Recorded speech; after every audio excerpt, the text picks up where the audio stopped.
Hey, good morning again. The making of a scientist.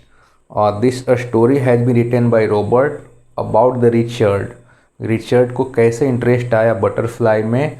Butterfly जो तितलियां कहते हैं उनको हमें that interest take him to the rewards. उस इंटरेस्ट ने उनको कितने सारे रिवार्ड दिलवाए और कितने नए रास्ते खोले उनके आने वाले फ्यूचर के भविष्य के लिए. बहुत सारे उनको अप्रिशिएशन मिला उसके बारे में. किस तरह से ढेर सारे तितलियों को पकड़ कर जमा किया करते थे अपने रूम में.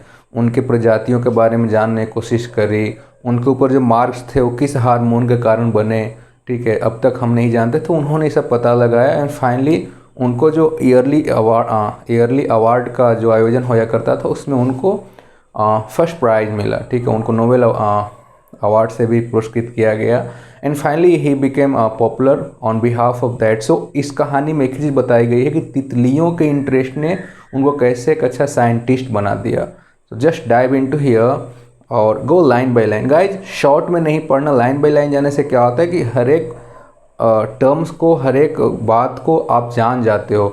समरी में क्या होता है कि हर एक बात को नहीं जानते हो. सेकेंड थिंग, बहुत सारे सिलेबस में से चैप्टर डिलीट किया गया है, आपको पढ़ने की ज़रूरी नहीं है. If you don't know go to my channel, you can find there कौन कौन सा पढ़ना है, कौन कौन सा नहीं पढ़ना है.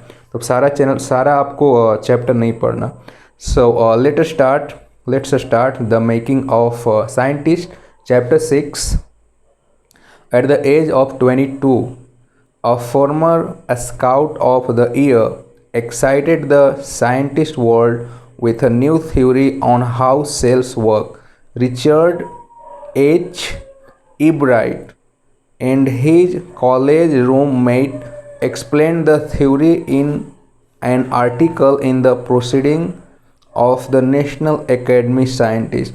यहाँ बताया जाता है कि 20 साल के एज में ही ये जो रिचर्ड एच इब्राइट थे और इनके जो कॉलेज रूममेट थे, जो कॉलेज में पढ़ा करते उनके सहपाठी थी, उन्होंने कैसे प्रोसीडिंग में इंट्रोड्यूस किया नेशनल एकेडमी में साइंस में. ठीक है, साइंस कैसे एक्सप्लेन किया. थ्योरी, कौन सा थ्योरी था, किस थ्योरी के बारे में बात किया जा रहा है जिसको साइंटिफिक वर्ल्ड में बाद में नेम फेम मिला. It was the first time in this important scientist journal had ever published the work of college a student. ये पहला बार हुआ था जब कॉलेज स्टूडेंट का नाम आगे प्रकाशित किया गया था, साइंटिफिक जर्नल में आया था. फर्स्ट टाइम ऐसा हुआ था. In sports that would be like making the big leagues at the age of 15 and hitting a home run your first time at bat. The Richard L. Ebright, it was the first in long string of achievement in science and other field, and it all started with butterfly. यहाँ पे कहा जाता है कि जो ठीक है, ये जो बहुत लीग बना, लीग मतलब मुकाबला कह सकते हैं, कंपटीशन कह सकते हैं, चैलेंजिंग कह सकते हैं, बहुत बड़ा लीग बना. और ये जो लीग में लाने का अवसर मिला, जो जनरल प्रकाशित हुआ, चीज़ें इनके बारे में बताया गया. वो कितने एज में शुरू हुआ, वो एज में शुरू हुआ 15 की एज में, 15 साल की एज में इन्होंने शुरू किया. और ये मुकाबला शुरू कहाँ से हुआ, ये लीग कहाँ से स्टार्ट हुआ. ये लीग स्टार्ट हुआ बटरफ्लाई से. An only child, Ebright grew up north of Reading, Pennsylvania. There wasn't much I could do there, he said. I certainly couldn't play football or basketball with a team of one, but there was one thing I could do, collect things. ठीक है, बताते हैं कि जो इनका जो जन्म हुआ उसके बाद जब बड़े हुए, इनको पोसा पाला गया. वो कहाँ पे, पेंसिल्वेनिया अमेरिका में एक जगह है, पेंसिल्वेनिया या. ठीक है, बोले कि वहाँ कुछ ज़्यादा तो नहीं था सीख करने के लिए. उन्होंने बोला लेकिन मैं फुटबॉल और बास्केटबॉल ये सब टीम में ज़्यादा इंटरेस्ट नहीं रखता था, बट मेरा जो मेन इंटरेस्ट था वो क्या था, कलेक्शन थिंग्स, चीज़ों को कलेक्ट करने में, एकत्रित करने में इंटरेस्ट होया करता था इनको. सो ही डिड, वैसा उन्होंने किया।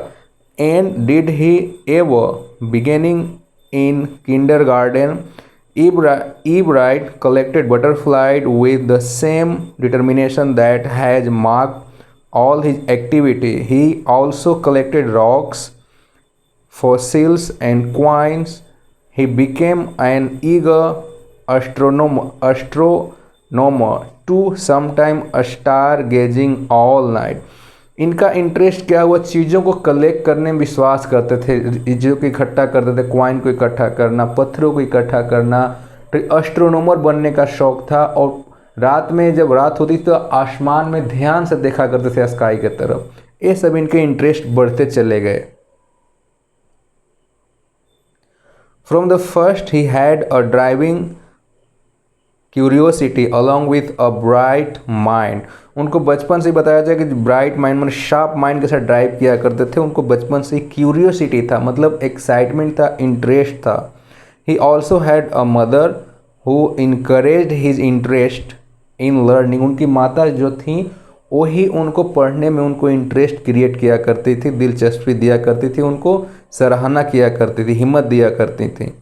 She took him on trip, bought him telescopes, microscope, cameras, mounting materials and other equipment and helping him in many others way।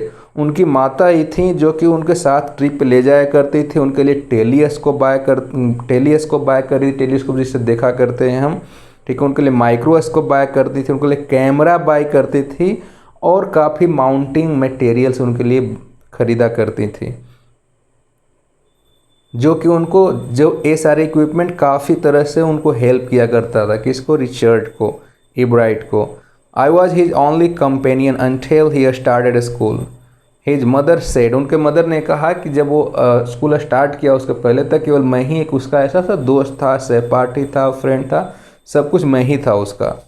After that I would bring home friends for him. उसके बाद मैंने उसके लिए दोस्तों को घर पे लाया। But at night we just did things together. Richie was my whole life after his father died when Richie was in 3rd grade। बताते हैं कि शाम को हम एक ही साथ बैठा करते थे, एक ही साथ डिस्कस किया करते थे और रिची ही हमारे लाइफ का सब कुछ था। जबकि उसके फादर गुजर गए थे, फादर पास अवे हो गए थे जब वो 3rd ग्रेड में था रिची। उसके बाद वही हमारा सब कुछ रहा, वही हमारी दुनिया रहा। इनकी मम्मी का कहना है she and her son spend almost every at dining room table. रोज़ वो लोग डाइनिंग रूम टेबल पे टाइम स्पेंड किया करते थे खाने के टाइम पे। If he didn't have things to do I found work for him, not physical work but learning things. His mother said he liked it, he wanted to learn. बताया था कि जब उसके लिए कुछ काम नहीं रहता था रिची के लिए, रिचर्ड के लिए, मैं उसके लिए काम बनाया करता था, काम तैयार किया करता था। केवल फिजिकली नहीं, हर एक तरह के काम के बारे में बात किया जा रहा है जिससे वो लर्न करना चाहते थे। And learn he did. He earned top grades in a school on every day things. He was just like every other kid. His mother shadow बताया कि वैसा ही किया उसने। पढ़ने में बहुत इंटरेस्ट था, बहुत लर्निंग में इंटरेस्ट था।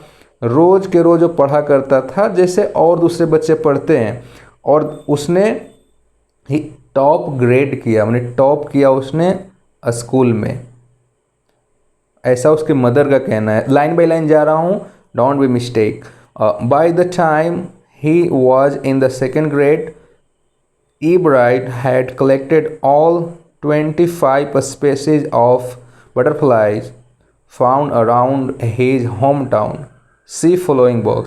उन्होंने क्या किया कि जब तक वो 2nd ग्रेड में गए, ठीक है, उन्होंने जो बटरफ्लाई की प्रजातियां होती हैं, कितने तरह की, 25 तरह की जातियों को उन्होंने कलेक्ट किया, जितना कि उनको होम टाउन में मिल सका। कितना इंटरेस्ट था उनको। मैं जो तितलियाँ, जो बटरफ्लाई की बात कर रहे हैं, उसमें बहुत इंटरेस्ट था उनके बारे में। उन्होंने 25 काइंड्स के बटरफ्लाई को कलेक्ट किया जो उनके एरिया में थे, जो उनका अप्रोच में थे। दैट उसमें उसका नाम मेंशन है, you can see in the table. That probably would have been the end of my butterfly collecting. बताते हैं कि शायद वही मेरी बटरफ्लाई कलेक्टिंग का लास्ट था, जैसा कि उन्होंने कहा। But when my mother got me a children's book called the travel of Monarch X, that book which told how monarch butterflies migrate to Central America opened the world of science to the eager young collector। बताया कि वो मेरा last था, लेकिन जब मेरी mummy ने मेरे लिए एक बुक खरीद के लाया, बच्चों वाली बुक खरीद के लाया जिसका नाम था ट्रेवल ऑफ मोनार्च एक्स, वो बुक हमें बताया मोनार्च बटरफ्लाई के बारे में जो माइग्रेट करके यानी कि वहाँ से निकल करके सेंट्रल अमेरिका में गए थे।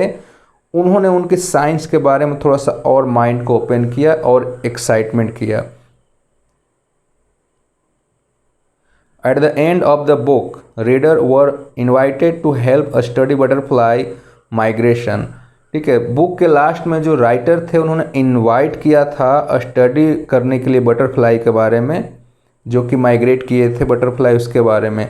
दे were asked to tag butterflies for research by doctor Frederick Urquhart of the University of Toronto, Canada. Ebright's mother wrote to Dr. Urquhart, and soon Ebright was attaching light adhesive tags to the wings of monarch। ठीक है, बताया था कि जो writer थे इसका वो कहाँ के थे, वो थे उर्कुहार्ट ऑफ यूनिवर्सिटी टोरंटो को। उन्होंने बोला था कि जिसको भी इंटरेस्ट है इसमें बटरफ्लाई को फाइंड करने में, इसके बाद रिसर्च करने के लिए, वो उस मोनार्च बटरफ्लाई को टैग कर सकता है और मेरे को भेज सकता है। ठीक है, ऐसा उन्होंने मेंशन किया था। डॉक्टर जो कि ऐसा कहा गया था डॉक्टर फेडरिके के बारे में, जो टोरंटो के यूनिवर्सिटी के, ठीक है, थे। एब्राइट्स मदर रोड टू, और एब्राइट यानी कि जो रिचर्ड के मदर थे, उन्होंने उनको लिखा, डॉक्टर उर्क्यूहार्ट को लिखा कि जल्द ही हमारा बेटा यानी कि रिची एब्राइट अटैच करके आपको भेज रहा होगा मोनार्च का या मोनार्च बटरफ्लाई का विंग्स मतलब पंख।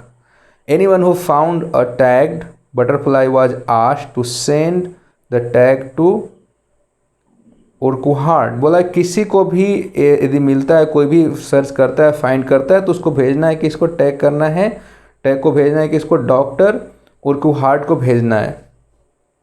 The butterfly collecting season around reading last 6 week in late summer, see graph below.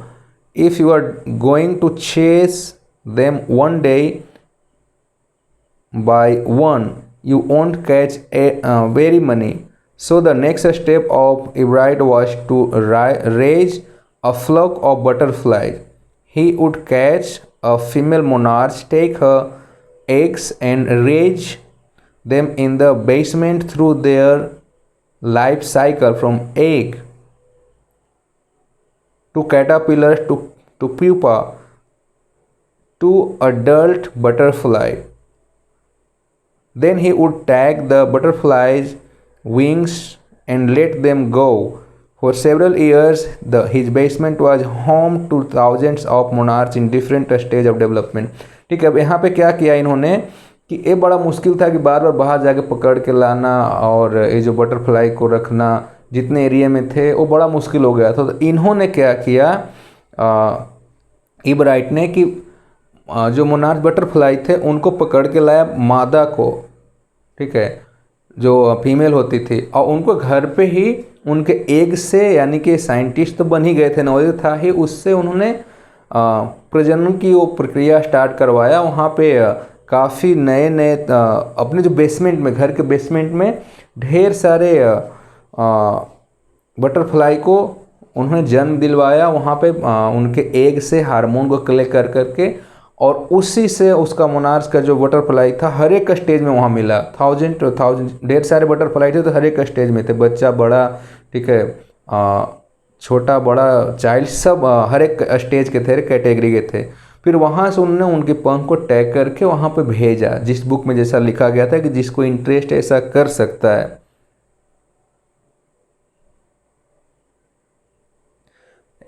Eventually, I began to lose interest in tagging butterflies. Finally वो बताया कि बटरफ्लाई टैग करने का मेरा इंटरेस्ट धीरे धीरे कम होने लग गया। It's tedious and there's not much feedback. बताया कि बड़ा ही उबाऊ काम था, बड़ा ही बोरिंग टाइम का काम था और इसमें ज़्यादा फीडबैक भी अच्छा नहीं मिला, सराहना भी नहीं ज़्यादा मिल रहा था, ऐसा एवराइट का कहना है। In all the time I did it, पूरे समय में करता रहा। ही लाफ्ड, और इन्होंने ऐसा बोलकर हंसा। Why two butterflies I had tagged were recaptured and they were not more than 75 miles from where I lived. उन्होंने बोला कि only 2 butterfly had tagged were recaptured। जितना बटरफ्लाई ने टैग किया उसमें से केवल 2 बटरफ्लाई को रिकैप्चर किया गया, और बोले कि they were not more than 75 miles from, और वो बटरफ्लाई का जो प्रजाति थी वो ज़्यादा नहीं 75 माइल्स दूर था इनके घरों से, जो प्रजाति रहा करती थी मोनार्च वाली। Then in the 7th grade he got a hint of what real science is when he entered a country science fair and lost. उनको रियल साइंस के बारे में, साइंस के एरिया के बारे में नॉलेज कब हुआ, जब वो 7th ग्रेड में थे और 7th ग्रेड में साइंस फेयर लगा, कंट्री में साइंस फेयर लगा जहाँ पे साइंस के मेला लगा, वहाँ उन्होंने इंटर किया। वो लॉस हो गए अपने आप को, देखे कि इतना बड़ा दुनिया है, इतना बड़ा साइंस है। वहाँ से उनको थोड़ा हिंट मिला, शुरू हुआ साइंस के बारे में। It was really a sad feeling to sit there and not get anything while everybody else had won something, Ebright said. Ebright ने बोला कि ये सच में बड़ा दुखी की बात था, बड़ा दुख फीलिंग कर रहा था, महसूस कर रहा था मैं कि देयर एंड नॉट गेट, वहाँ कुछ भी नहीं मिला, जबकि सारे लोगों ने कुछ ना कुछ ले कर आए थे, सारे लोगों ने कुछ ना कुछ जीता था, अवार्ड जीता था, जो भी जीता, बस सारे कुछ ना कुछ मिला, लेकिन मेरे कुछ नहीं मिला। His entry was slides of frogs tissues. उनका जो एंट्री था वो फ्रॉग टिश्यू के बारे में लेके गए थे, हर एक अपना प्रदर्शनी था, उन्होंने फ्रॉग टिश्यू पे बात किया था। उनका स्लाइड था जो फ्रॉग टिश्यू के बारे में था, पेजेस जो थे लेके ले गए थे। Which he showed under a microscope, जिन्होंने माइक्रोस्कोप के थ्रू उन्होंने शो किया था वहाँ पे। He realize the winners had tried to do real experiment, not simply make a neat display. उनको क्या रियलाइज हुआ कि मैं तो बड़ी छोटा आदमी हूँ, मैं तो बहुत छोटा हूँ इस मामले में, मैं तो स्लाइड बना के लाया हूँ माइक्रोस्कोप से दिखाने के लिए, लेकिन यहाँ तो लोग ने रियल एक्सपेरिमेंट किया है, रियल एक्सपेरिमेंट करके दिखाया है। Already the competitive spirit that drives Richard Ebright was appearing. ठीक है, उनकी मन में जो भावनाएं जग रही थी, already the competitive spirit that drive, जो कंपटीशन का भावनाएं मन में जगा उनके, ठीक है, वो धीरे धीरे मन में उनके आने लग गया, वो उस पर काम करने की सोचने लग गए। I knew that for the next year's fair I would have to do a real experiment, he said. उन्होंने कहा कि मुझे इतना पता चल गया कि अगले साल जो फेयर लगेगा, साइंस वाला फेयर इस कंट्री में, वहाँ मैं भी रियल एक्सपेरिमेंट करूँगा, स्लाइड बना कर नहीं लाऊंगा।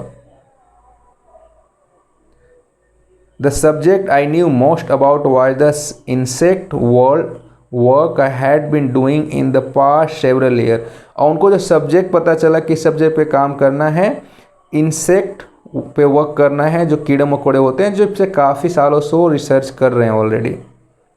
सो he wrote to doctor Urquhart for ideas and back came a stack of suggestion for experiment। फिर उन्होंने एक लेटर लिखा कि इसको डॉक्टर अर्दुहार्ट को आइडिया देने के लिए कुछ आइडिया बताया जाए। वहाँ से उनको बैक आया, रिस्पॉन्स आया, ढेर सारे एक्सपेरिमेंट के बारे में सजेशन दिया उन्होंने। Those kept Ebright busy all through his high school and led to prize projects in country and international science fair. वो सारे जो वहाँ से सजेशन आया था उनका डॉक्टर साहब का, उसी काम में पूरे साल लगाए और फाइनली रिजल्ट क्या हुआ, उनको क्या मिला कि फाइनल जो फेयर हुआ उसमें इनको प्राइज मिली जिसका इनको चाहत थी। For his 8th grade project, Ebright tried to find the cause of a viral disease that kills nearly all months caterpillars every few years। इन्होंने एक और शोध किया। क्या शोध किया इन्होंने फाइंड किया रीजन, इन्होंने कारण फाइंड किया कि क्या कारण है, कौन सा वायरल डिजीज है जो मोनार्च कैटरपिलर को, इस प्रजाति को किल करता है, मार देता है, बीमारी बनाता है। Ebright thought the disease might be carried by a beetle। इनको ऐसा लगा कि जो वायरल है डिजीज बीटल द्वारा होता होता, बीटल को झिंगुर कहते हैं, एक प्रजाति होती है, उसके द्वारा आता होगा, ऐसा इन्होंने अंदाज़ा लगाया। He tried raising caterpillars in the presence of beetle। अब इन्होंने बीटल को भी रखा और उस समय ये जो मोनार्च है इनको इन्होंने बढ़ाया, मतलब इनको पोसा पाला शोध करने के लिए। I didn't get any real result, but इनको रियल रिजल्ट मिला नहीं जो डाउट था। ही सेड, उन्होंने सब बताया, but I went ahead and showed that I had tried the experiment, this time I वोन। बट इन्होंने अपना इंटरेस्ट जारी रखा, एक्सपेरिमेंट करता रहा और फाइनली इनको रिजल्ट मिला। The next year his science fair project was testing the theory that Viceroy butterflies copy monarchs। The theory was that viceroys look like monarchs because monarchs don't taste good to birds. Viceroys, on the other hand, do taste good to birds. So the more they look like monarchs, the less likely they are become birds' dinner। Ebright product was to see whether in fact birds would eat monarchs।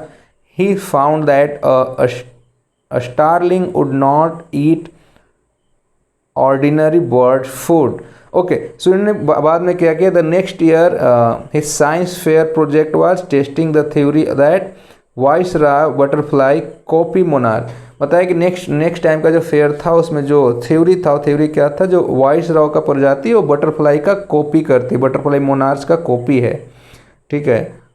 वो जो theory था, जो viceroy looks like monarch, viceroy और जो प्रजाति monarch जैसा नज़र आती है, क्योंकि उसका जो बर्ड जो चिड़िया होती है खाती हैं सारे कीट मकोड़ों को, इन सारे मोनार्च और बटरफ्लाई को, वो टेस्ट नहीं होता था उनमें।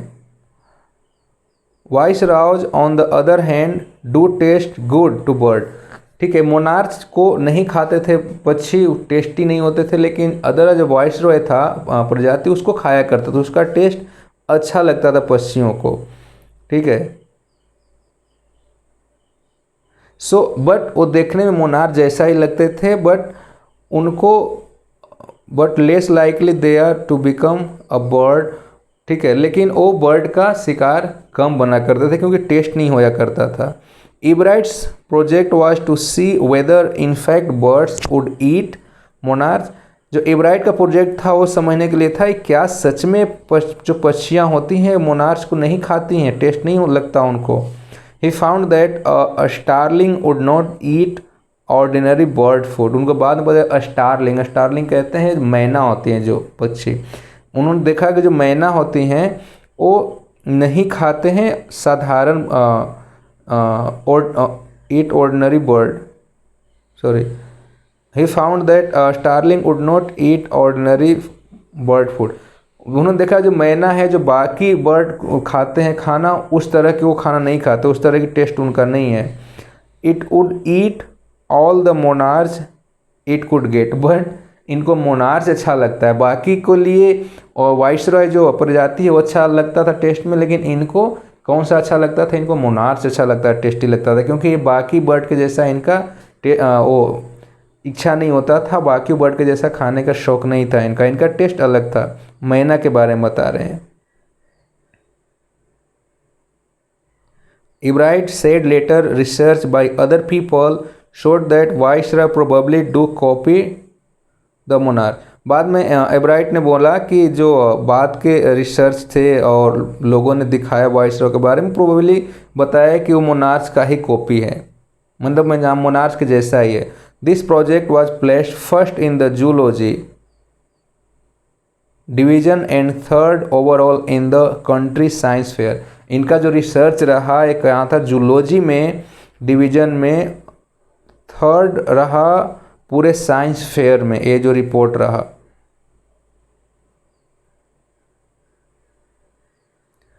In this second years in high school Richard Ebright began to research that led to his discovery of unknown insect hormone. अब उनका जो रिसर्च आगे बढ़ा, रिसर्च आगे क्या बढ़ा, इस बार वो इंसेक्ट पे यानी कि कीड़े मकोड़े पे जो रिसर्च कर रहे थे वो एक अननोन हार्मोन के बारे में था जो कि जाना नहीं गया था, उसके बारे में रिसर्च करना शुरू किया इन्होंने।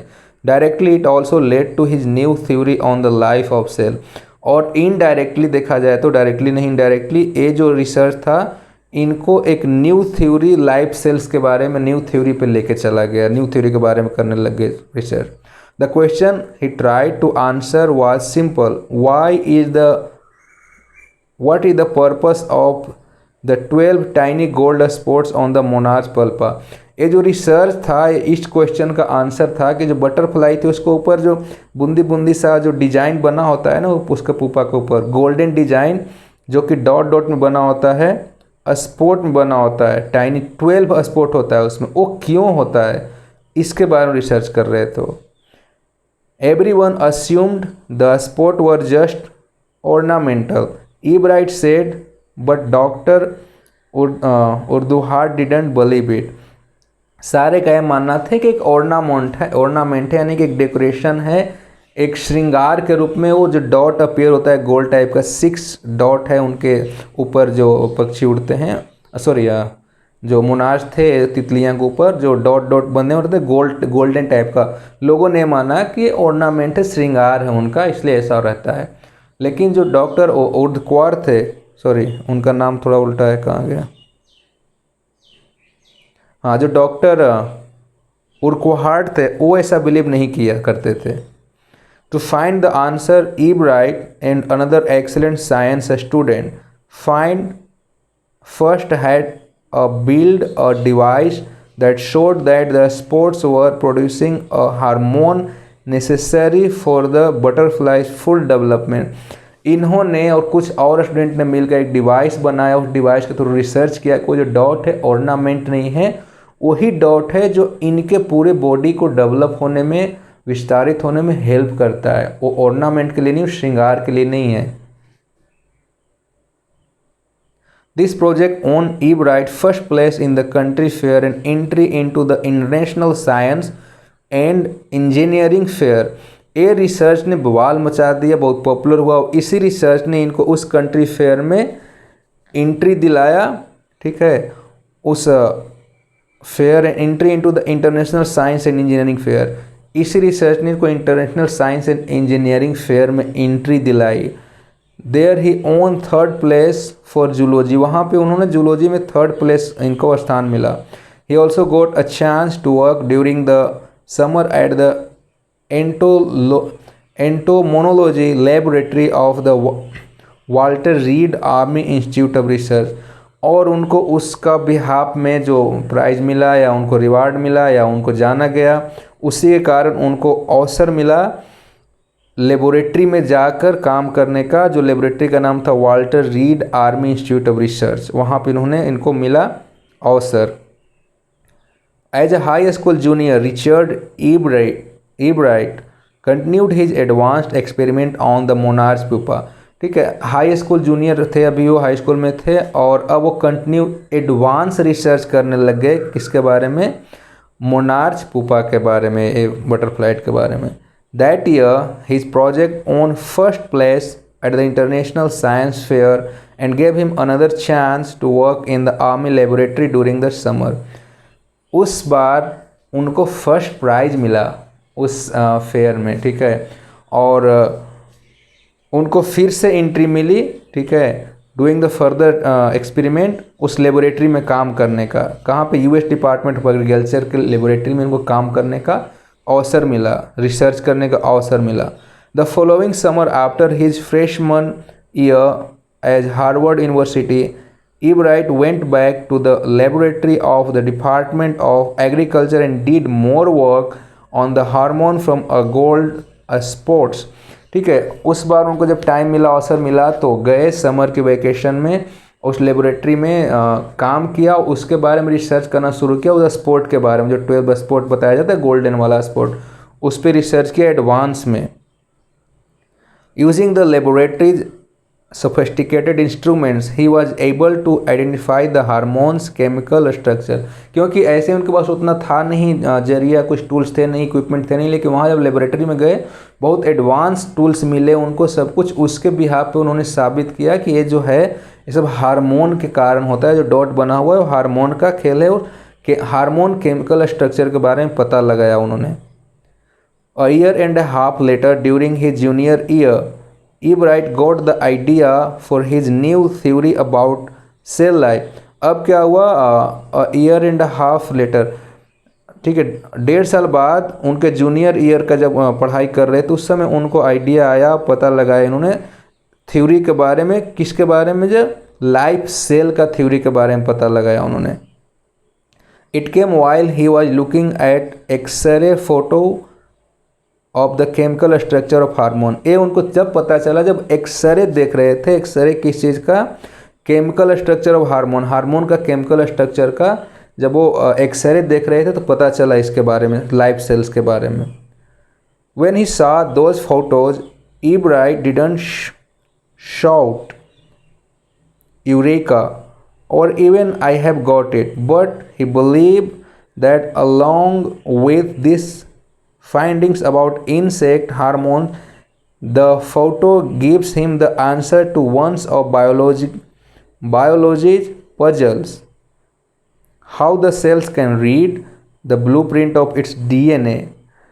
ठीक है, जब उन्होंने उस चीज़ को देखा तो उस समय वो चिल्लाए नहीं, शोर नहीं मचाए, वो सरप्राइज भी नहीं हुए, ठीक है, बट उन्होंने ऐसा विश्वास किया कि उस समय वो जो इंसेक्ट के बारे में फाइंड कर रहे थे, हार्मोन्स के बारे में, उस फोटो से उनको आंसर मिला एक बायोलॉजी पजल का।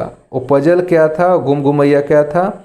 बोले कि how the cell can read the blueprint of DNA. DNA का ब्लूप्रिंट को सेल कैसे पहचानता है, कैसे आइडेंटिटी करता है, ये चीज़ पता चला उनको, इस पजल के बारे में पता चला। DNA is the substance in the nucleus of the cell that control heredity.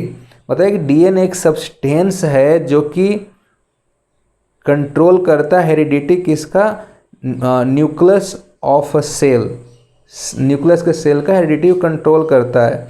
It determines the form and function of the cell, यही सेल का फंक्शन को सुनिश्चित करता है। Thus DNA is the blueprint of life, इसलिए DNA life का blueprint है। Ebright and his colleague roommate James R. Wong worked all that night drawing pictures and constructing plastic models of molecules to show how it could happen। ठीक है, उस रात Ebright और उनके जो रूममेट थे, दोस्त थे, जेम आर ओंग, इन्होंने पूरी रात वर्क किया एक पिक्चर बनाने के लिए, कंस्ट्रक्ट किया पिक्चर को, जिसको प्लास्टिक मॉडल बनाया कि ये जो मॉलिक्यूल है ये कैसे होता है, हाउ, उसको शो करने की कोशिश किया उस ड्राइविंग के थ्रू कि जो मॉलिक्यूल है ये होता कैसे है। Together they letter wrote the paper that explain the theory. बाद में उन्होंने एक पेपर लिखा, उन्होंने इसके बारे में आर्टिकल लिखा जो इस थ्योरी को प्रूव करती थी। Surprisingly no one who knew him, Richard Ebright graduated from Harvard with highest honor second in his class of 1510। बताते हैं कि सरप्राइजिंगली कोई इनके बारे में जाना नहीं, लेकिन रिचर्ड ने ग्रेजुएट किया था हार्वर्ड से, हाई ऑनर के साथ सम्मानित किया गया था, सेकेंड इन हिज क्लास 1510 लोगों के बीच। Ebright went on to become a graduate student research at Harvard Medical School. There he began doing experiment to test his theory. ठीक है, उन्होंने ग्रेजुएट किया और ही वेंट टू बिकम, वो graduate होने के लिए दोबारा वो ग्रेजुएट होने के लिए कहाँ गए, हार्वर्ड मेडिकल स्कूल में गए। वहाँ उन्होंने अपना एक्सपेरिमेंट को आगे बढ़ाया अपने थ्योरी को खोजने के लिए, थ्योरी पे काम करने के लिए। If the theory proves correct it will be a big step towards understanding the process of life. यदि ये थ्योरी प्रूव हो गया तो बहुत बड़ा काम होगा साइंस के, उसमें बहुत बड़ी इंटरेस्ट होगी। ठीक है,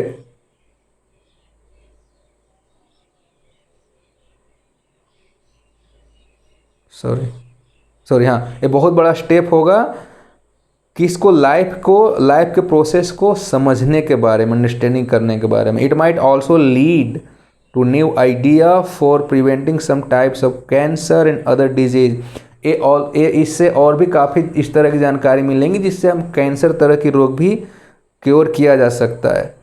all of this is possible because the Ebright scientific curiosity. ये सारे कुछ ईब्राइट की जो साइंटिफिक इंटरेस्ट था, ठीक है, तमन्ना थी, दिलचस्पी थी, उसके कारण ये पॉसिबल था।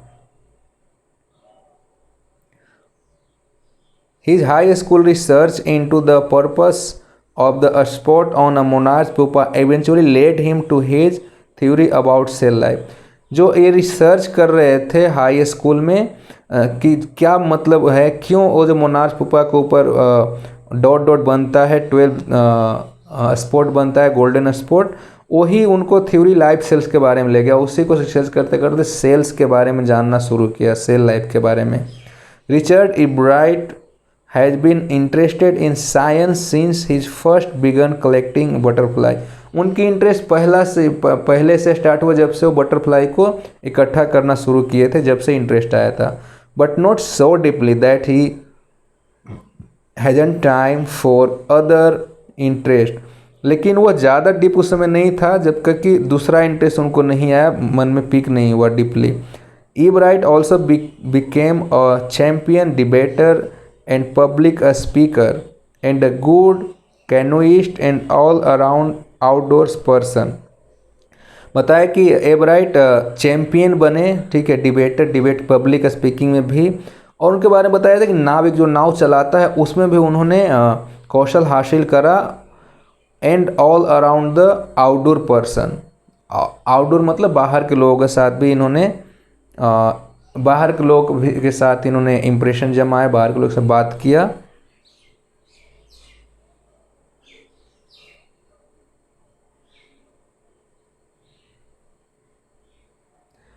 He is also an expert photographer particularly of nature and scientific exhibit. ठीक है, वो एक अच्छा फोटोग्राफर भी थे और साइंटिफिक रीजन के कारण, एग्जिबिट मतलब होता है शो अप करना, चीज़ों को दिखाना, उसमें भी उनका इंटरेस्ट था, वो भी वो अच्छा कर लिया करते थे।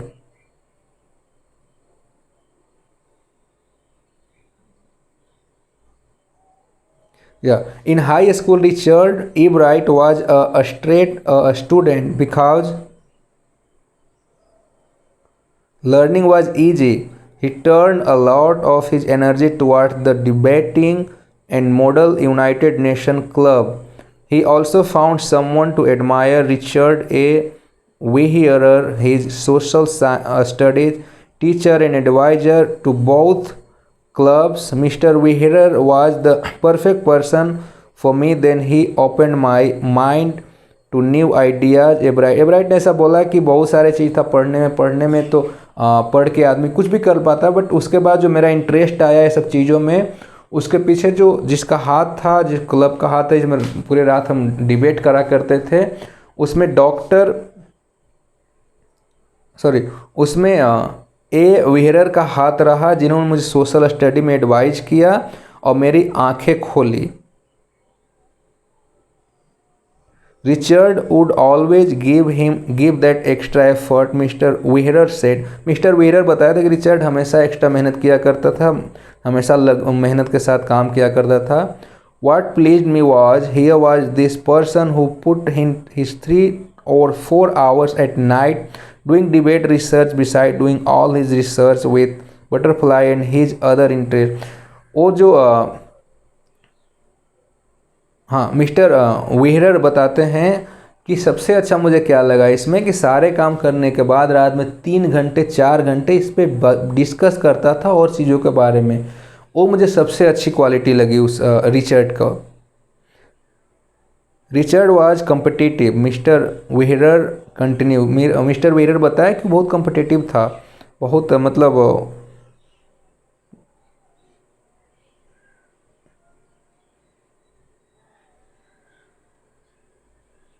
या but not in a bad sense में कॉम्पिटिटिव नहीं था। ही एक्सप्लेन, उन्होंने बताया, Richard wasn't interested in winning for winning sake of winning a get a prize. बताया कि ये नेगेटिव सेंस में नहीं था, उसका इंटरेस्ट ये नहीं था कि मुझे प्राइज जीतना है, मुझे प्राइज के लिए मैं काम कर रहा हूँ।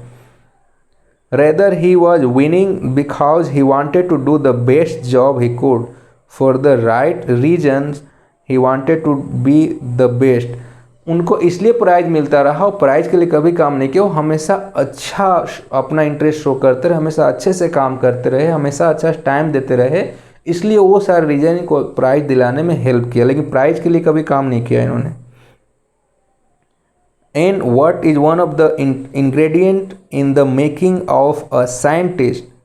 Start with a first rate mind, add curiosity and mixed in it and mix in the will to win for the right reason. Eve Wright has these qualities from the time the book The Travels of Monarch X opened the world of science to him. Richard Everett has never lost his science curiosity. बताया जाता है कि जो इबरेट हैं, Richard हैं, इन्होंने कभी भी अपना लूज नहीं किया इंटरेस्ट, कभी भी क्यूरियसिटी लूज नहीं किया इस काम के करने के लिए, साइंस में जाने के लिए। और जो बुक लाया गया था the travel of Monarch x, उसने इनको आई ओपन किया, जैसा कि इन्होंने बताया था, वहाँ से इनको और इंटरेस्ट बढ़ा। और इस साइंस के बारे में जो इंग्रेडिएंट थे, साइंस के जो कंपोनेंट थे, उसके बारे में that one of the ingredient of the making the scientist with the first rate mind. ठीक है, इनका जो फर्स्ट रेट माइंड था, इनका जो स्टार्ट से ही माइंड था कि हमें कुछ बटरफ्लाई के बारे में करना है, कुछ अलग से चीज़ जानना था, यही सारे रीज़न रहा, यही सारे उनके अंदर क्वालिटी थी, यही सारे उनके अंदर जज्बा थी। उसके बाद जो बुक मिला वो और इनके आई ओपन कर दिए और फाइनली उन्होंने इस मुकाम पे आए। Robert W Patterson, science. ये थोड़ा सा इंटरेस्टिंग कहानी नहीं था, बट इससे एक चीज़ बताता है कि साइंटिस्ट बनने क्यों प्राइज़ के लिए काम नहीं करते थे। इनको प्राइज इसलिए मिला करता था क्योंकि एक काम अच्छा करते थे। जैसा गीता में भी कहा गया था कि फल का इच्छा मत करो, ठीक है, कर्म करो। तो इसमें ये चीज़ हमें पता चला कि हमें काम अच्छा करना चाहिए, रिजल्ट की ख्वाहिश नहीं रखना चाहिए। काम ही अच्छी रहेगी जो रिजल्ट दिलाएगी। Right, thank you, see you again, bye.